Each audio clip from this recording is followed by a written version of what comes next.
Merupakan mobil listrik, merupakan sebuah crossover yang compact. Ya, menurut literatur, merupakan mobil listrik asal China yang sudah resmi dijual di Indonesia. Ini adalah Neta V.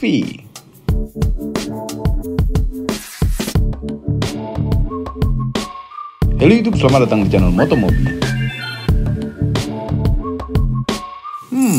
Neta merupakan mobil asal China yang diproduksi oleh Hozon Auto atau Zhejiang Hezhong New Energy Automobile. Hozon Auto sudah ada di provinsi Zhejiang dari tahun 2014. Dan jangan salah, Hozon Auto ini punya pusat penelitian kendaraan otonomus di Silicon Valley, California. Luar biasa. Balik ke Neta V. Yes, ini Neta V merupakan salah satu produk buatan Hozon Auto yang dibawa ke Indonesia. Ya, sebagai perkenalan mobil listrik pertama mereka di Indonesia. Selain Neta V, mereka juga mengenalkan Neta U dan Neta S yang keren sekali. Kenapa tidak sekalian dijual di sini saja? Heran, hanya Neta V yang dijual. By the way, Neta V ini sudah ada di negara kelahirannya di tahun 2020 yang platformnya dinamakan HPC 3.0, macam gadget, yang digunakan juga oleh Neta U. Neta V ini karena dijual di Indonesia bersaing langsung dengan Citroen ë-C3 yang baru saja dijual secara resmi di Gias 2023 lalu. Bagaimana performa Neta V ini? Kami akan mereview mobil ini secara lengkap, nonton sampai habis. Dan jangan lupa tekan tombol jempol ke atas. Neta V, Neta U itu oke, lebih ke arah city car, ya. Dan ini mobil tes kami ini merupakan warna yang paling tidak kami pilih apabila kami ingin beli mobil ini. Kenapa? Karena kurang laki, ya kan. Ini mungkin cocok untuk Anda wanita, ibu rumah tangga, ya, lucu-lucuan di jalan. Nih, warnanya cocok. Ini sudah ada first impression reviewnya oleh Mamang. Dan kami sudah coba nyetir juga waktu itu di tempat test drive di Gias bersama dengan Bung Fitra. Itu ada videonya di channel Om Mobi. Nah, akhirnya sekarang kami dipinjemin mobil tes pink. Kenapa dikasihnya pink? Pasti ada warna lain. Kenapa ini yang dikasih? Nggak matching sama birunya juga. Ada 5 pilihan warna. Ya, ini. Secara tampang memang nggak bisa dibilang jelek sekali juga. Masih ada bagusnya, namun memang perbandingan skala antara bodi dengan ukuran diameter keseluruhan ban agak-agak kurang match.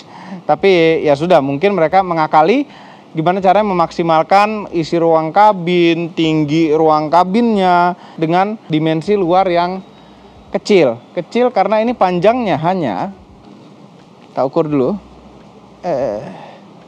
4070 mm. Kecil sekali kan, dengan wheelbase 2420 mm. Mobil ini sangat kecil, ya. Lebarnya juga nggak terlalu lebar, tapi kabinnya terasa lega luas. Terus ini ada tempat untuk ngisi, namun sebenarnya bukan. Yang sebelah sini itu palsu. Yang asli itu ada di sebelah kiri. Nah, ini ada AC, ada DC. Yang AC-nya hanya 6600 watt bisa ngecharge-nya, seperti di Wuling REV. Nah, DC charging-nya itu kalau dihitung-hitung mereka ngasih taunya 30% sampai 80% itu dalam setengah jam. Nah, secara matematika, karena ini baterainya 40,7 kWh, ya, ini sekitar 80 kilowatt atau 80.000 watt untuk ngecharge DC-nya. Ya, oke lah, daripada nggak dapat charger DC ya. Nah, 40,7 kWh baterainya seperti biasa mobil listrik ada di bawah. Cukup rendah. Ground clearance-nya itu 130 mm. Ya, kayak sedan, lebih pendekan dikit dari sedan kayaknya. Velgnya ini adalah 16 inch, lumayan. Lebar bannya 185, tebal 55% dari 185. Rem disc lumayan kecil di dalamnya, tapi karena mungkin 16 jadi kelihatan kecil. Dari belakang tetap pink. Ya.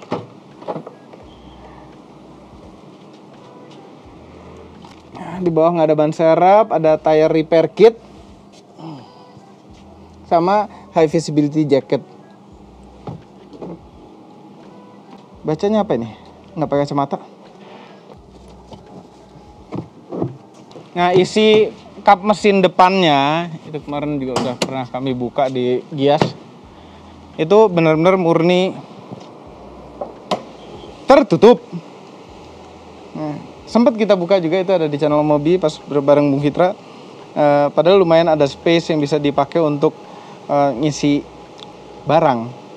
Jadi front trunk, bagasi depan. Tapi sayang tidak. Nah, ini fungsinya buka kap mesin ini hanya untuk akses ke washer, dan ini kalau dibuka aki. Duduk belakangnya nggak lega. Dengkul dengan posisi nyetir kami lumayan dekat, kaki tapi masih bisa masuk bawah walaupun di bawah sini ada baterai. Headroomnya masih ada, kecil sih di belakang sini tapi masih muat. Joknya kulit-kulitan, nggak ada armrestnya tapi ada seat belt untuk tengah. Jadi yang tengah juga tetap dihargai nyawanya ya. Kepraktisan itu ada, ini bisa naruh handphone kali yang kecilan. Di kantong pintu di bawah nggak ada. USB biasa sama kantong di belakang jok depan. Apa yang terjadi kalau bertiga di sini ya? Dia lagi di tengah. Duh. Wah, ceper langsung. Ini basahnya dari ketek nempel dong. Jangan nempel. Bata besar. Oke. Tutup dong. Tutup dan semuanya pakai seat belt. Wah, mana sih? Di mana, Pak? Ada sebelah kiri. Sibet gua mana? Ini loh. Ini sini. Nih diambil. Kunciannya mana? Di bawahnya pasti. Au. Pantat gua. Salah. Kecolok. Mana? Aduh. Ini. Dah. Belum. Nah, nyenderan biasa normal. Muat. Ya muat sih. Muat. Ke Bandung begini. Enggak, Pak. Bisa di depan deh kalau mau, Pak. Bisa kan? Oke lah, bisa lah. Bisa. Seberapa ceper sih, Ben? Lihat. Diceper ya. Coba kita keluar sekarang. Keluar.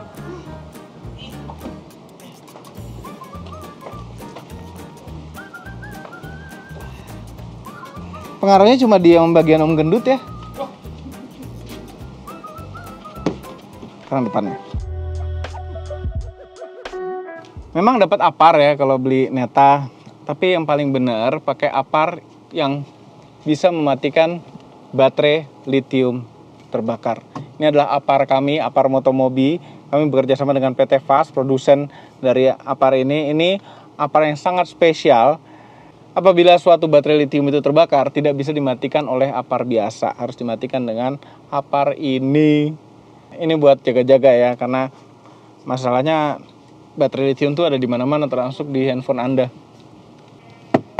Plastik keras, belakang juga, tapi ini ada bagian kulit-kulit yang material yang sama dengan yang ada di jok. Setirnya lapis kulit juga dengan flat top, flat bottom, keren ini setirnya. Dan ini konsep dashboard yang instrumennya tuh berada di atas setirnya. Jadi ngeliatnya lebih enak kalau kita sambil nyetir. Nggak perlu jauh-jauh ke bawah untuk ngeliat instrumen karena langsung ada di bawahnya. Nah, semua mobil ini tuh dikontrol oleh layar tengah ini dan tidak ada shifternya. Shifternya itu kayak Mercedes-Benz, tuh ada di sebelah kanan, maju, mundur, park. Electronic parking brake suaranya kencang sekali. Di sini juga tidak ada tombol atau tarik-tarikan jari untuk rem tangannya. Ada di layar. Terus auto hold-nya juga ada di sini. Vehicle. Setting-settingan tuh banyak, tapi sayangnya ada beberapa settingan di sini harusnya ada di luar atau ada di shortcut ini yang digeser dari atas ke bawah. Seperti nih, ada driving mode setting. Normal atau atletik, bukan sport tapi atletik. Kalau kita geser ke atletik, ini yang tadinya ini D.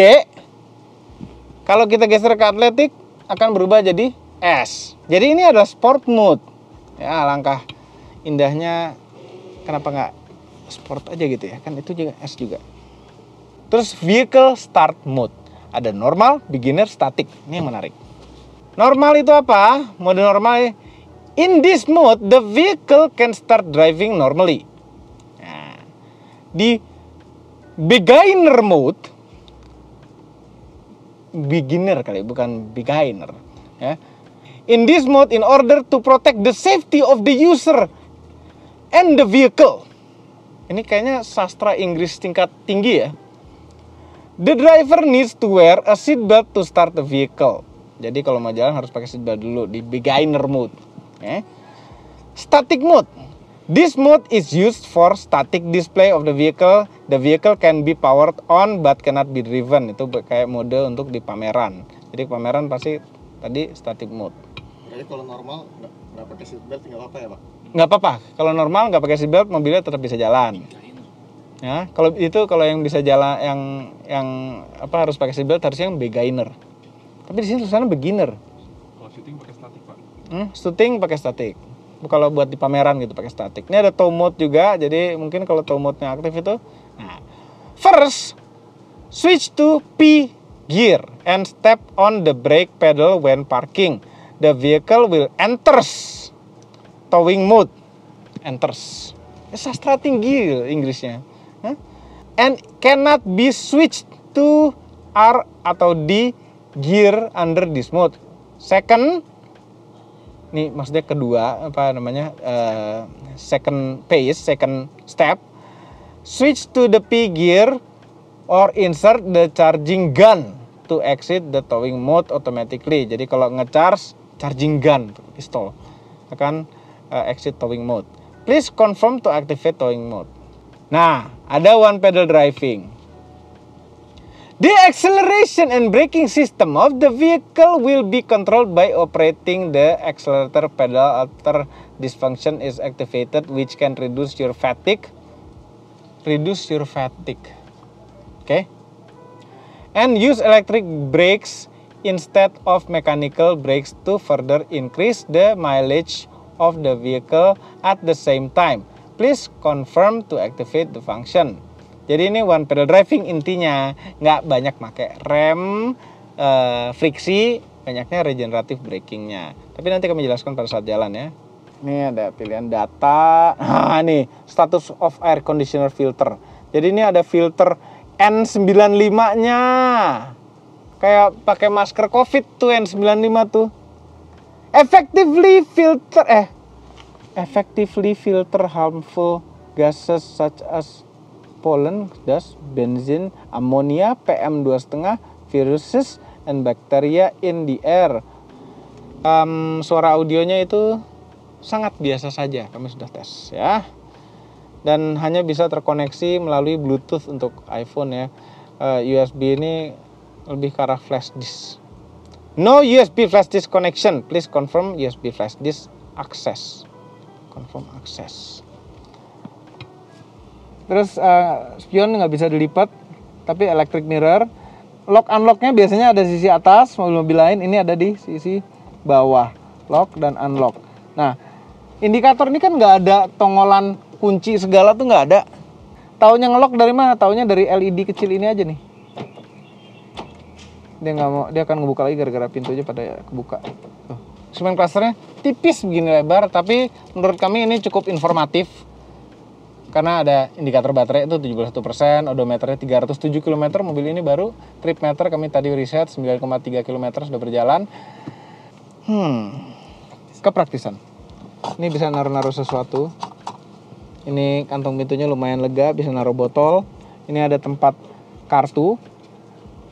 Di tengah ada 2 buah cup holder. Ini bisa naruh sesuatu lagi di sini, handphone ya. Cuma bahaya kelihatan istrinya. Sini. Atau terus ini dibalik deh naruhnya tuh gitu. Ini ada konsol kecil isinya, tapi lumayan lah ada tempat. Di bawah juga ada tempat naruh-naruh lagi, tempat gelas malah yang bawah. Ini juga ada tempat, nggak tahu buat naruh apaan. Colokan USB biasa, 12 volt power outlet. Ini nggak ada USB-C di sini ya. Lacinya juga nggak besar tapi lumayan lah. Setirnya itu tidak bisa diatur tilt maupun teleskopik. Dia mati aja begini. Joknya juga hanya bisa diatur maju mundur dan senderannya. Tapi ini posisi nyetirnya udah oke lah. Masih oke, kami masih bisa menerima posisi nyetir seperti ini. Mungkin karena setirnya itu kecil, jadi lebih imut dipegangnya. Karena saatnya kita jalan. Bismillah. Ya asik kita setir lapis kulit-kulitan. Ini lapis kulit-kulit itu ada kesan mewahnya begitu. Bagaimana rasa nyetir ya?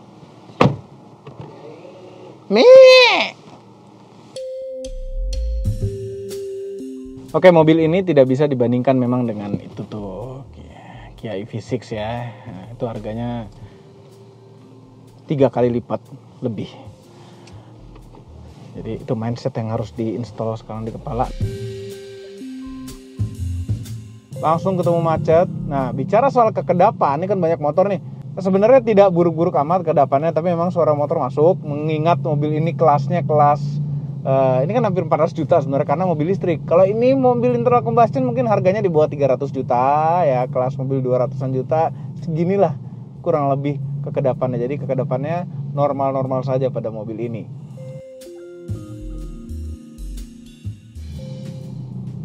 Lewat jalan kecil juga enak nih kayak gini. Tanjakan.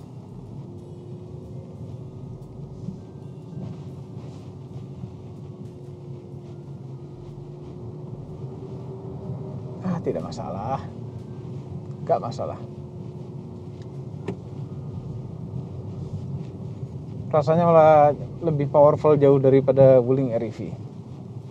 Ini mobil ini klaimnya beratnya itu cuma 1,1 tonan loh. Agak aneh karena ini adalah mobil listrik baterainya tuh berat. Tuh, jalan-jalan jelek tuh empuk, nyaman di kecepatan segini. Oh. Cuma jangan diinget-inget aja kalau ground clearance-nya tuh 130.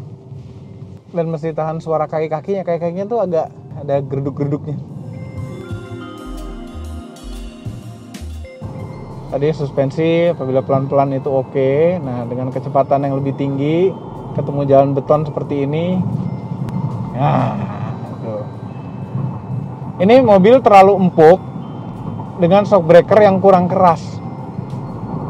Jadi dia ada ngayun berkali-kali, kena pos tidur juga ngayunnya ada 2 kali di suspensi belakangnya. Nah, itu bikin agak kurang nyaman, lebih mengayun-ngayun di jalan beton seperti ini. Gas dulu. Oh, tenaganya oke. Ini sekarang kita pakai cruise control di 80 km per jam. Nah, ini terasa mobilnya ngegas, ngerem. Bener-bener ngejaga di 80 aja gitu. Tekanan 79 tadi ngegas ngerem. Padahal ini udah kembalikan normal dan regenerative brakingnya masih high. Coba kita light, nggak terlalu ngegas ngerem mungkin, masih ada lah sedikit rasa tuh, tapi terasa sekali apabila turunan atau tanjakan. Karena dia kayak ngatur nginjek gasnya tuh agak ragu-ragu begitu. Jadi kami sarankan kalau pakai cruise control pada Neta, energy recycle intensity-nya di light dulu, sama driving mode-nya normal, jangan atletik. Putih segala macam di layar, dan shortcut-nya hanya ini aja, rem tangan. Rem tangannya nggak ada rem tangan beneran, ini bukan emergency brake. Rem tangan biasanya nama lainnya tuh emergency brake, ini nggak bisa emergency brake, masih di layar ya kan. Dan kami sudah coba pencet rem tangan sambil jalan tuh tidak ngaruh sama sekali, jadi nggak bisa jadi emergency brake. Tenaganya oke, 95 PS, torsinya 150 Nm untuk mobil yang katanya 1,1 ton ini. Oke. Tuh kan kecepatan tinggi, ngayun-ngayun belakangnya. Andai pakai shock breaker yang lebih keras, pasti lebih enak. Nggak apa-apa, terkorbankan sedikit yang bagian empuknya, tapi nggak ngayun-ngayun begini. Ngayun kan? Eki di belakang gimana Ki? Rasanya Ki? Ngayun kan? Ayun-ayun gini bisa positif, bisa negatif. Ya, negatifnya itu kita capek bergayun-ayun terus. Tapi positifnya kadang-kadang ada orang yang cocok dengan ayunan seperti ini dan ngantuk penumpang belakang kita nanti. Nah, terus sama ini pedal gas. Ini apalagi kalau misalnya kita pakai regeneratifnya itu yang kuat, high. Kenapa nggak kasih pedal shift gitu loh untuk ini? Itu feel gasnya itu, nah tuh dilepas dikit langsung ngangguk mobilnya. Nih jadi misalnya kita lagi dari 80 nih, tuh gasnya kelepas dikit langsung ngerem. Tipis sekali bedanya antara lagi cruising sama ngerem.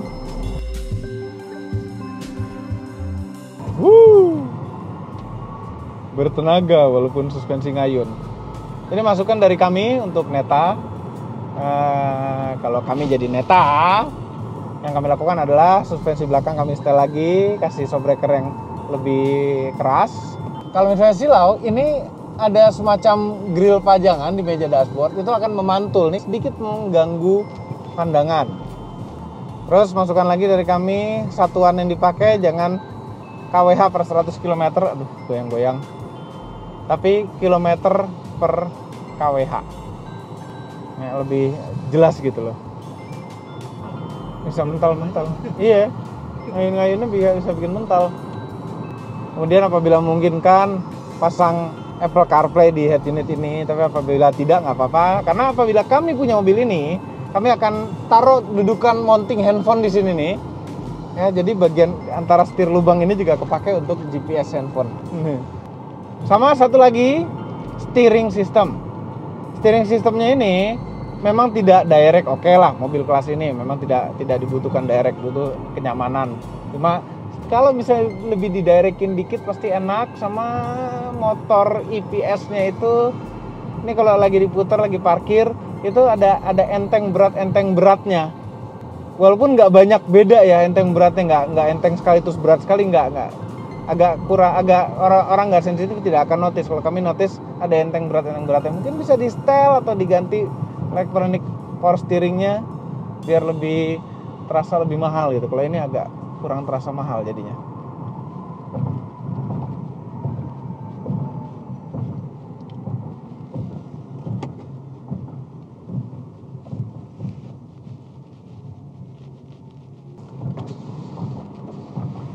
Nih nggak berhenti nih, kelewatan kalau nggak nginjek rem. Akhirnya nginjek rem. Oke, sekarang saatnya kita tes 0 ke 100 km per jam Neta V. Kami bawa Eki di belakang, tapi Eki beratnya hampir nggak ada. Terlalu ringan dia untuk dipikirkan beratnya. Ya, tanpa menahan rem karena ini adalah mobil listrik. Modenya atletik. Siap, 1, 2, 3. Udah dipendem masih belum jalan juga tadi. Udah jalan. Nah, baru ngisi. Setelah di atas 40 langsung terasa powernya. Ini jauh lebih bagus dari Wuling REV. 13 detik, 13,15 detik. Lumayan ini. Bawa Eki lagi. Nah, sekarang kita coba seberapa hemat listriknya mobil ini. Nah, karena kami hanya punya waktu hari ini aja ngetes mobil ini, ya mesti banyak yang kami lakukan yang lain. Kami serahkan untuk si Mamang bagian ngetes seberapa hemat listrik.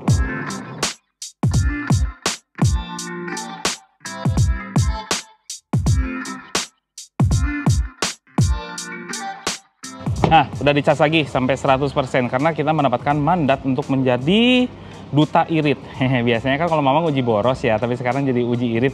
Sangat susah kaki Mamang. Udah tahu kaki Mamang tuh gede gitu. Nah, terus Mamang tuh pertama kali lihat Neta warna pink gitu ya, sangat kontras sekali dengan dandanan Mamang yang sangat laki gitu. Nah, sekarang kita mau uji irit. Dan uji iritnya kalau bensin itu kan full to full ya. Ini juga mirip. Cuman kalau listrik gimana caranya, Mang? Ngitungnya pakai alat ini. Ini adalah kWh meter, kita bisa beli di online shop gitu ya, udah banyak lah. Nah, nanti itu bisa kelihatan ngisinya berapa, aktualnya yang ada di sini, yang keluarnya dari listrik rumah. Colokin aja sini. Udah, jadi ketahuan berapa kWh-nya. Ini kan kadang-kadang kan MID di mobil kan agak-agak ada selisihnya. Nah, metode full to full-nya pakai ini. Nah, kebetulan sini. Mamang mau ngasih tahu lagi satu Neta gitu ya, tentang Neta. Nah, ini udah 100% nih. Udah 100%. Tapi kenapa kok jarak tempuhnya harusnya 401? Nah, ini. Jadi menurut Neta itu ada dua. ada 401 menurut siapa, dan ini versi yang NEDC 384 memang. Ini kan 383, dan ini mobilnya lagi berhenti tanpa AC, ya aktualnya segitu. Nah, Mamang pengen coba tripnya udah di nolin nih. Nih, udah nol ya. Udah nol. Nanti Mamang akan berjalan sekitar 70 sampai 100-an kilo pakai neta, dan gimana rasanya dan berapa nanti berkurangnya sih baterainya atau average-nya tuh di berapa DMID-nya nanti dibandingkan dengan versi yang full to full-nya gitu. Yuk, sekarang kita jalan aja. Ya nggak? Ya nggak?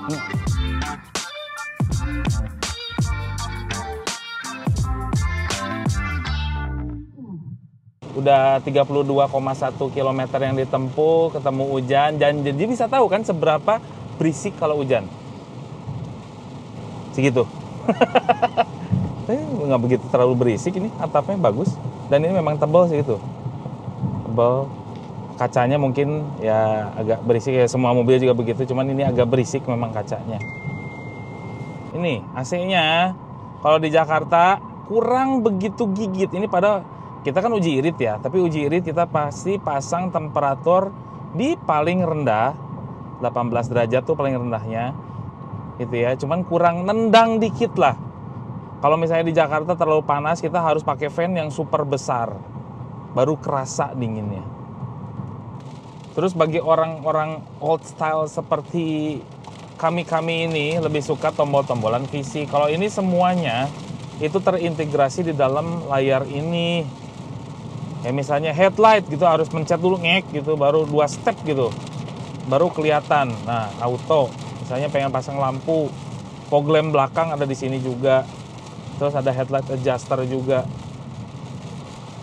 Lebih bagusnya kalau pengen lebih perfect gitu ya, di dalam layar ini dikasih shortcut yang paling penting. Kayak misalnya ini ngakses rem tangan aja harus digeser dulu, EPB atau auto hold di sini kan agak ribet ya. Harus ini kita udah 40 kilo ya. Kalau misalkan 70 kilo udah nyampe, kita udah langsung balik aja ke markas. Ini sisa 87% dan ada 341 km lagi nih. Ini kelihatan seneng ya. Jadi berapa konsumsi ampernya tuh ada tuh minus berapa, 12,3, minus 16,3. Kalau dicas dia naik lagi jadi plus, jadi nggak ada minusnya. Informatif lah MID-nya.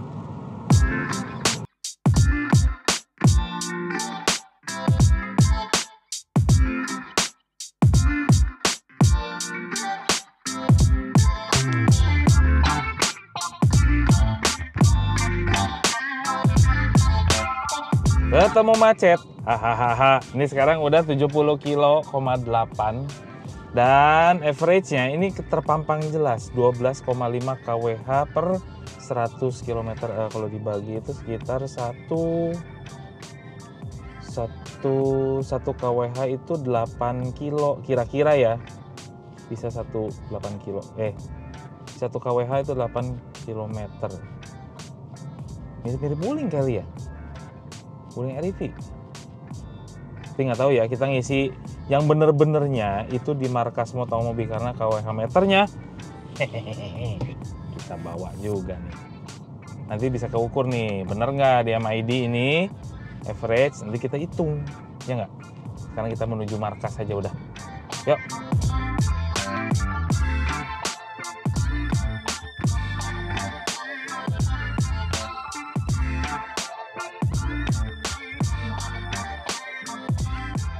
Udah nyampe di kantor, kita menempuh trip 79,3 ya. Tripnya segitu, sisanya 302 km. Dan ya ini mah temperatur luar dan segala macam. Nanti kita hitung pakai alat ini.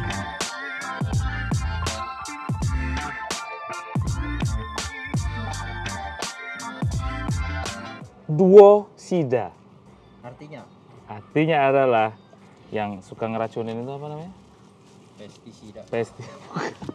Kopi sianida. Itu saudaranya ini dua nih. Yang satu sia. Sia itu dalam bahasa Sundanya adalah maneh. Kamu. Nih timernya 0, 0, 0 semua, KWH-nya juga 0. Kita isi sampai chargingnya full. Nyala. Nah, dah nyala langsung connected, charging dia. Oke, kita tunggu sampai 100 volt kan, naik kan? 0,00305 berarti ngisi tuh. Nah, dari sini nanti ada hitungan lagi, matematika sih. Berarti ini tunggu sampai full? Tunggu sampai full. Sampai 100% dan berapa timingnya. Soalnya di brosurnya itu 30-80% setengah jam katanya.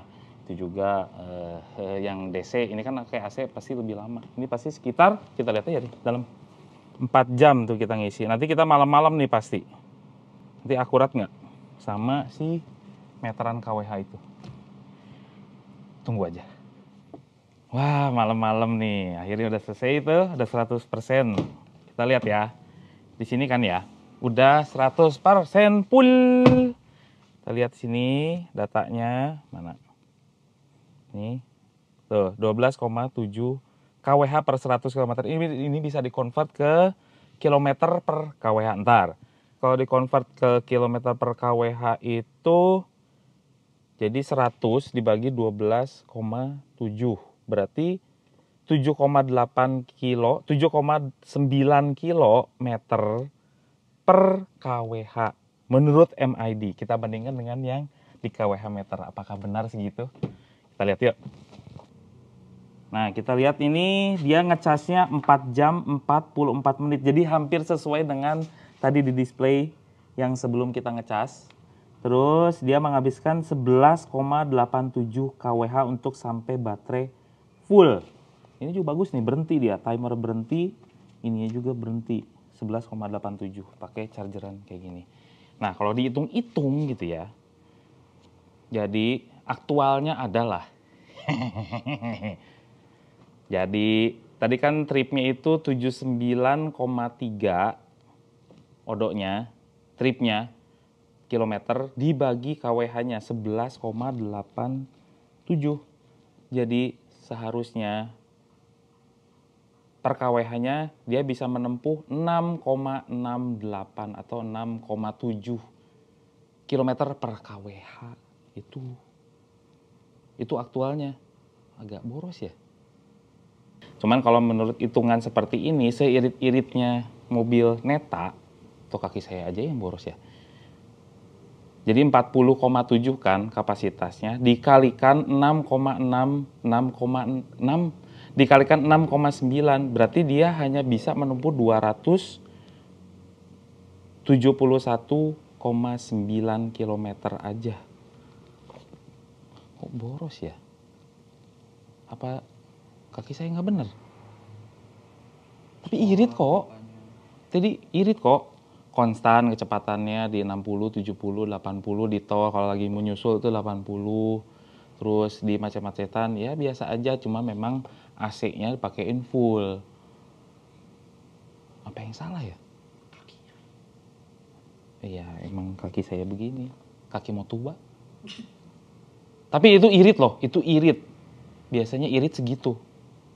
Mungkin Om Mobi bisa beda. Ya tiap kaki orang beda-beda lah ya. Cuman udah berkendara eco driving masih segitu sih ya. Ya klaimnya agak jauh. Overall mengenai Neta V merupakan mobil yang lebih lengkap dan lebih seperti mobil dibandingkan dengan Wuling Air EV kami.